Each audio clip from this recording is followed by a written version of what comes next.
Hi friends, నేను మీ భాస్కర్ మేకల. So మొత్తానికైతే అగ్ని పరీక్షలో హీట్ పెరుగుతుందా అని అంటే నిజంగానే ఎపిసోడ్లో హీట్ పెరగట్లేదు, కానీ ఓటింగ్లో మాత్రం హీట్ పెరుగుతుంది. And eighth day of voting అసలు మామూలుగా లేదు, ఒక రేంజ్లో ఉంది. అండ్ ఏదైతే బాటమ్ రోస్ ఉన్నాయి చూసారా, అవి కూడా ఫ్లక్చువేట్ అయిపోతున్నాయి, అప్ అండ్ డౌన్స్ అవుతున్నాయి. అండ్ క్లియర్ కట్గా ఎవరు ఏ పొజిషన్లో ఉన్నారు, ఎవరు బిగ్ బాస్ హౌస్లోకి వెళ్ళే ఛాన్సెస్ ఉంది అనేది మాట్లాడదాం. అంతకంటే ముందు వీడియోకి ఒక లైక్ వేసుకొని ఎండ్ వరకు చూసే ప్రయత్నం చేయండి. హైప్ అనే బటన్ ఉందిగా, దాని మీద కూడా క్లిక్ చేయండి. కొత్తగా ఎవరైనా చూస్తే సబ్స్క్రైబ్ చేసుకోండి. ఇంకా లేట్ చేయకుండా వెళ్దాం. అండ్ టాప్ పొజిషన్ గురించి మాట్లాడుకుందాం. అండ్ టాప్లో ఉంది రోహిత్ నాయుడు పట్నం. సో ఈ పేరు స్టార్టింగ్ లో అస్సలు ఎవరికి పెద్దగా నచ్చేది కాదు, ఎవరికి పెద్దగా ఇంపాక్ట్ చూపించేంత క్యారెక్టర్ లేదు. ఆ సిచ్యువేషన్ ఎవరితో మాట్లాడు, చాలా సైలెంట్ గా ఉంటాడు, ఇలాంటి రూమర్స్ అన్ని చాలా బయట స్ప్రెడ్ అయినాయి. తీరా చూస్తే అసలు మతిపోయే రేంజ్ లో ఈయనకు ఫ్యాన్ బేస్ అనేది వచ్చింది. బట్ ఇక్కడ ఏంటి మెయిన్ రీజన్ ఏంటి అని అంటే, టాస్క్లు చాలా బాగా ఆడుతున్నారు అసలు నిజంగానే. టాస్క్లకి ఈ మనోడు మాన్స్టర్ లెక్క తయారయ్యాడు అనమాట. ప్రతి టాస్క్ కూడా అసలు ఈ రోజు జరిగిన ఎపిసోడ్ లో అదైతే ఏదైతే బ్యాలెన్సింగ్ టాస్క్ విన్నర్ అనే బోర్డు బాక్సెస్ పెట్టాలి కదా, ఆ బాక్సెస్ ని ఎంత అంటే అంత ఫాస్ట్ గా పెట్టాడు అనమాట. బట్ ఇక్కడ వీళ్ళకు ఝాన్సీ వాళ్ళకి ఆల్మోస్ట్ ఏమంటారు, వాళ్ళకు ఒక సూపర్ పవర్ ఉంది కదా, ఆ పవర్ కార్డ్ యూజ్ చేసినప్పుడు వాళ్ళకు 3 లీటర్స్ ఆల్రెడీ పెట్టినాక కూడా ఫ్యాక్షన్ ఆఫ్ సెకండ్స్, ఒక 10 సెకండ్స్ అటు ఇటుగా ఓడిపోయాడు తప్పితే మామూలుగా ఆడలే అస్సలు. నిజంగానే మనోడు టాస్క్లు వస్తే బీభత్సంగా ఉన్నాడు. అండ్ మైండ్ కూడా బాగా వాడుతాడు. అండ్ మైండ్ గేమ్ కూడా చాలా బాగా ఆడగలడు. అది జనాల్లోకి వెళ్ళిపోయింది సీరియస్ గానే. ఈ రేంజ్ లో వెళ్ళిపోయినప్పుడు మరి ఆడియన్స్ మాత్రం ఊరుకుంటారా? ఖచ్చితంగా ఓట్లేసి దుమ్ము లేపుతారనమాట. సో టాప్ పొజిషన్ లో వచ్చేసరికి మాత్రం రోహిత్ ఉన్నాడు. అండ్ సెకండ్ పొజిషన్ వచ్చేసరికి ఇదే ఇంట్రెస్టింగ్ ఫ్యాక్టర్ అనమాట. సో ఓటింగ్ స్టార్ట్ అయిన దగ్గర నుంచి కూడా అమను అమను అమను అన్నారు. అమను ఓటింగ్ అనేది నిజంగానే డౌన్ ఫాలోలోకి వస్తుంది, డ్రాప్ అయిపోతుంది సడన్ గా. ఎందుకు అంటే నిన్న కూడా చెప్పినట్టుగానే నిన్న ఓటింగ్ అనేది డ్రాప్ అయింది, ఈ రోజు కూడా ఇంకా ఓటింగ్ అనేది డ్రాప్ అయిపోతుంది. ఇక్కడ ఏమైతుంది అంటే బయట జరిగే సిచ్యువేషన్స్, జడ్జిమెంట్ చేసే ఏదైతే టాస్క్లు, ఈ లొల్లి ఆ మనోడిని ఎక్కువగా ఇంపాక్ట్ చూపిస్తున్నారో అక్కడ పెద్ద ప్రాబ్లం అయిపోతుంది. ఇప్పుడు ప్రియా ఉంది, ప్రియా అమన్ గురించి మాట్లాడినందుకు రచ్చలేపేశారు, డైరెక్ట్ ఎల్లో కార్డ్ ఇచ్చారు. అది అక్కడ జరిగిన సిచ్యువేషన్ కి దానికి సంబంధం ఉందా లేదా అనేది కాదు. బట్ ఏంటంటే కావాల్సుకొని అమన్ విషయం వచ్చేసరికి జడ్జెస్ ఫేవరబుల్ గా ఉన్నారు అనే దాని మీద బేస్ అయ్యి మనోడు అనవసరంగా నెగిటివ్ అయిపోయి ఆ ఓట్ బ్యాంక్ అనేది డ్రాప్ అయిపోతూ ఉంది. సెకండ్ పొజిషన్ కాస్త మిస్ఫేర్ అయ్యి థర్డ్ పొజిషన్కి వచ్చాడు. అండ్ సెకండ్ పొజిషన్ లో చరణ్ ఉన్నాడు. అసలు మామూలు కాదు, చరణ్ ఓటింగ్ అనేది చాలా ఫాస్ట్ గా నిన్న ఫ్లక్చువేట్ అవుతుంది ఓటింగ్. అమన్ కి చరణ్ కి ఇద్దరి మధ్యలో డి అంటే డి అన్నట్టుగా ఉంది. ఈసారి మాత్రం అలా కాదు, ఈసారి ఇంకా కొంచెం ముందడిగేసి అమన్ కి చరణ్ కి మధ్య ఒక 2-3% ఓటింగ్ డిఫరెన్స్ దాకా వచ్చింది. అంటే చరణ్ కి ఏ రేంజ్ లో ఓటింగ్ పడుతుందో ఆలోచించండి.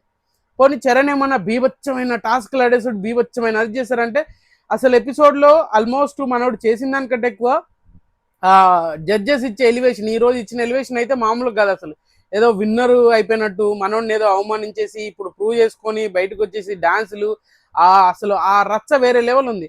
బట్ అది అదే విషయం అమన్లో జరిగితే మాత్రం, అలాంటి సిచ్యువేషన్ అమన్కు జరిగితే మాత్రం నిజంగా అరే మనోడికి మేనేజ్మెంట్ కొట్టరా అదిరా ఇదిరా అని చెప్పేసి మనోడిని ఎక్కడికో తీసుకెళ్తారు బయట. బట్ అదే అనమాట, first impression is the best impression లాగా. సో చరణ్ లో ఆ స్పార్క్ అనేది జనాలకి నచ్చేసింది అండ్ కనెక్ట్ అయిపోయారు అనుకునే లోపు ఈ ఈ ఓ జడ్జెస్ హైప్ లేపి లేపి మరి ఎక్కడ తీసుకెళ్తారో. మొత్తానికైతే సెకండ్ పొజిషన్కి వచ్చాడు అండ్ చాలా స్టేబుల్ ఓటింగ్ పడుతుంది. బుల్లెట్ లాగా దూసుకుంటూ వస్తున్నాడు చరణ్. సో అమన్ కి ఇంకా దరిదాపులో కూడా ఉండడా ఏంటి అన్న రేంజ్ కి తీసుకొచ్చాడు. అంత రేంజ్ లో ఓటింగ్ ఈ 2 days లో బీభత్సంగా పెరిగింది అనమాట. సో ఫోర్త్ పొజిషన్ వచ్చేసరికి మాత్రం రాజ్ కుమార్ గారు ఉన్నారు. ఈమె ఓట్ బ్యాంక్ కూడా అంతో కొంత పెరిగిందంటే ఈమె ఓటింగ్ కూడా పెరిగింది. జనాల్లో తెలియని క్యూరియాసిటీ అండ్ ఏదో సింపతి వర్కౌట్ అవుతుంది, ఖచ్చితంగా ఈమెను తీసుకెళ్ళాలి, ఈమె యాటిట్యూడ్ బాగుంది, యాక్టివ్నెస్ ఉంది, సింపతి వర్కౌట్ చేస్తుంది, ఇలాంటి చాలా ఉన్నా కూడా ఈమెకంటూ ఒక సపరేట్ ఫ్యాన్ బేస్ లాగా తయారైంది అనమాట. ఈమెకంటూ సపరేట్ గా ఈమె చేసిన దాంట్లో 100% ట్రై చేస్తుంది, 100% ఇవ్వడానికి ప్రతిదీ కూడా ఏది బ్యాక్ స్టెప్ తీసుకోకుండా తను అనేది ముందుకు తీసుకెళ్తూ ఉంది. సో ఆటోమేటిక్ గా ఓట్లు అనేది ఆటోమేటిక్ గా పడుతూ ఉన్నాయి. ఈమె ఫోర్త్ పొజిషన్ స్టేబుల్ గా ఉంది, నిన్నటికి ఈ రోజుకి ఎలాంటి చేంజెస్ లేదు. బట్ ఓట్ బ్యాంక్ అనేది కొంచెం ఇంప్రూవ్మెంట్ అనేది కనిపిస్తూ ఉంది. 1 or 2% పెరిగింది. అంటే 1 or 2% అంటే నాట్ ఏ జోక్, ఎందుకంటే 1 or 2% ఈ కంటెస్టెంట్ లో కొంతమందికి అది కూడా రావట్లేదు అందుకనమాట.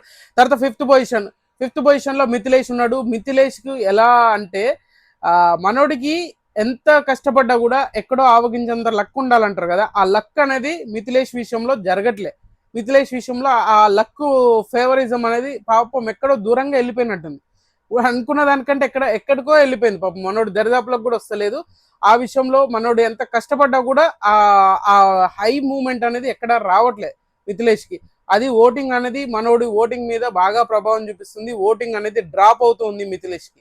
ఏ క్షణమైనా టాప్ 5 నుంచి టాప్ 6 లో పడే ఛాన్సెస్ కూడా ఉంది అనమాట. సో మిథిలేష్ ఫ్యాన్స్ ఎవరు ఉన్నారో వాళ్ళు అలర్ట్ గా ఉండండి. తర్వాత వచ్చేసరికి 6th పొజిషన్ లో దీపక్ ఉన్నాడు. సర్ప్రైజింగ్లీ నిన్నటికి ఈ రోజుకి ఓటింగ్ అనేది చాలా మంచిగా ఇంప్రూవ్మెంట్ ఉంది. దీపక్ లో సడన్ గా హై చేంజెస్ వచ్చింది. ఎందుకంటే 10th పొజిషన్ ఉన్న దీపక్ 10th 11th పొజిషన్ కూడా ఉన్నాడు. బట్ ఈ ముగ్గురు ఆల్రెడీ ఇద్దరు ఎలిమినేషన్ అయ్యారు, ఒకరు డైరెక్ట్ బిగ్ బాస్ హౌస్ లోకి వెళ్ళారు. ఈ ముగ్గురు తర్వాత 12 మెంబర్స్ లో మనోడికి హాఫ్ ఆఫ్ ది ఓటింగ్ అనేది వచ్చిందంటే మామూలుగా అంటే 6th పొజిషన్ లో వచ్చాడు అని అంటే చాలా బెటర్మెంట్ ఓటింగ్ పడుతుంది. బట్ ఇక్కడ ఏదో కొంచెం దీపక్ విషయంలో పిఆర్ స్టెంట్లు ఏమన్నా అటు ఇటు వర్కౌట్ చేస్తున్నారా అనేది అయితే అర్థం కావట్లేదు. బట్ 6th పొజిషన్ లో ఉన్నాడు. అండ్ నిన్నటికి ఈ రోజుకి కూడా పెద్ద డిఫరెన్స్ ఏం లేదు. ఓట్ బ్యాంక్ అన్నది ఇంకా కొంచెం బెటర్మెంట్ గా వచ్చింది. అండ్ మిథిలేష్ కి దగ్గరగా వచ్చేసాడు అనమాట. మరి ఇంత ఓటింగ్ అనేది రియలా అంటే మరి మనోడు చేశాడు, ఆ టాస్క్లు బాగా ఆడుతున్నాడు, స్టాండ్ తీసుకుంటున్నాడు, ప్రతిదీ బాగానే చేస్తున్నాడు. అంత వర్కౌట్ అవుతుంది అంటే మరి నాకు ఎందుకో ఇదేమన్నా పిఆర్ స్టెంట్ లా అన్నట్టుగా అనిపించింది. అండ్ 7th పొజిషన్ వచ్చేసరికి శాలిని ఉంది. శాలిని కూడా సేమ్ యాజ్ టీజ్ గా అదే ప్యాటర్న్ లో ఉంది అనమాట. ఎక్కడ తగ్గేదే లేదు. ఈసారి శాలిని ఈ రోజు ఎపిసోడ్ లో గజిబిజి గందరగోళం సృష్టించింది. ఆ లీడర్ ని ఏదైతే ఎన్నుకోమన్నారో లీడర్ ని చూస్ చేసుకోమన్నప్పుడు ఫస్ట్ గజిబిజి అమను రోహిత్ వీళ్ళిద్దరిని అనుకుంది, తర్వాత నేనే అనుకుంది, తర్వాత సడన్ గా ఫైనల్ గా మీరు చెప్పేది అంటే గాయత్రి అండి. ఏం చెప్తున్నావు అని చెప్పేసి ఒక్కసారి ఫీజులు ఎగిరిపోయింది. అంటే ఆ కన్ఫ్యూజన్ అనేది క్రియేట్ అవుతుంది రాను ఎప్పుడైనా కాన్ఫిడెంట్ అనేది తగ్గుతూ వచ్చే కొద్దీ గజిబిజి గందరగోళం అనేది పెరుగుతూ ఉంటది. అలాగా శాలిని విషయంలో ఏమన్నా జరుగుతుందేమో అని. సో ఈమె కూడా 7th పొజిషన్ లో ఉంది. స్టేబుల్ ఓటింగ్ పడుతుంది. బట్ కొంచెం వరకు డ్రాబ్యాక్ అయితే అవుతుంది. ఈ అమ్మతో కొంచెం దూరంగా ఉండడం వల్ల బెటర్ ఏమో. ఏదో పులిహోర కలుపుదాం అన్నట్టుగా ట్రాక్ ఏదో ట్రై చేస్తున్నారు. బట్ అది వర్కౌట్ అయ్యేలా కనిపించట్లేదు. అది కొంచెం ఆలోచించుకొని ఖచ్చితంగా చేయాల్సిందే. అండ్ శాలిని తర్వాత వచ్చేసరికి సర్ప్రైజింగ్లీ 8th పొజిషన్ లో ఆర్కే ఉన్నాడు. ఆర్కేకి ఓటింగ్ అనేది చాలా బాగా పెరిగింది. నిన్నటికి ఈ రోజుకి ఓటింగ్ అనేది ఒక స్టెప్ ముందుకు వచ్చి ఒక ఏమంటారు ఒక స్టేజ్ అనమాట. 9th పొజిషన్ లో నుంచి 8th పొజిషన్ కి వచ్చేసాడు. ఒక బెటర్మెంట్ పొజిషన్ కి వచ్చాడంటే కాదు, బట్ ఓట్ బ్యాంక్ అనేది ఇంక్రీజ్ అయింది. ఇవాళ ఎపిసోడ్ లో చాలా ఓపెన్ అప్ అయ్యాడు, చాలా బాగా మాట్లాడాడు. హౌస్ మేట్స్ తోటి మాట్లాడినప్పుడు కూడా నేను ఎక్కడైనా మిస్బిహేవ్ చేశానా, ఎప్పుడైనా ఆడవాళ్ళని తక్కువ చేసి చూసినావు అన్న బిందుతోటి డాన్స్ చేయడము, ఇలా కొన్ని ఎంకరేజింగ్ మూమెంట్స్ ఉన్నా కొంతవరకు ఈ ఎపిసోడ్ ఆర్కేకి కొంత హైప్ తీసుకొచ్చిందనే చెప్పొచ్చు. అది వర్కౌట్ కూడా అయ్యిందా అంటే వర్కౌట్ కూడా చేశారా అంటే చేసినట్టే అనుకోవచ్చు. తర్వాత వచ్చేసరికి సృష్టి ఉంది.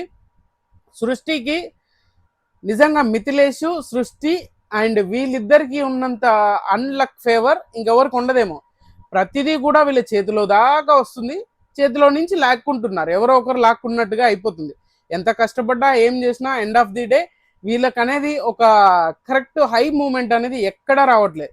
ఏదో ట్రై చేద్దామని చెప్పేసి ఇంకేదో ట్రై చేస్తున్నట్టుగా అయిపోతుంది తప్పితే అనుకున్నంత రేంజ్ లో అవకాశాలు మాత్రం రావట్లేదు. వచ్చిన అవకాశాలు వీళ్ళు కరెక్ట్ సద్వినియోగం చేసుకోవట్లేదా మరి తెలియట్లేదు. సృష్టికి కూడా ఓట్ బ్యాంక్ అనేది తగ్గింది. అండ్ 8th పొజిషన్ నుంచి 9th పొజిషన్ కి వచ్చింది. అసలు చాలా అంటే చాలా దారుణం, అంటే దారుణమే అని చెప్పుకోవచ్చు. సో తర్వాత 10th పొజిషన్ వచ్చేసరికి అపూర్వ ఉంది. అపూర్వకి నిజంగానే ఓట్ బ్యాంక్ పెరిగింది. ఇది చాలా మంది జీర్ణించుకోలేరు. ఎందుకంటే అపూర్వ బెటర్మెంట్ ఓటింగ్ అనేది పడ్డది. ఆ పడ్డ ఓటింగ్ కాన్స్టెంట్ గా ఉంది అంటే ఇప్పటి వరకు అయితే కాన్స్టెంట్ గా ఉంది. మార్నింగ్ నుంచి ఈవినింగ్ వరకు చూసుకున్నా ఒక స్టేబుల్ ఓటింగ్ అనేది పడుతుంది. హై అవుతుంది కానీ లో అయితే అవ్వట్లేదు. మరి అది వర్కౌట్ చేయొచ్చు అంటే ఖచ్చితంగా వర్కౌట్ చేయొచ్చు అనమాట. చాలా బాగా అనిపించింది నాకైతే.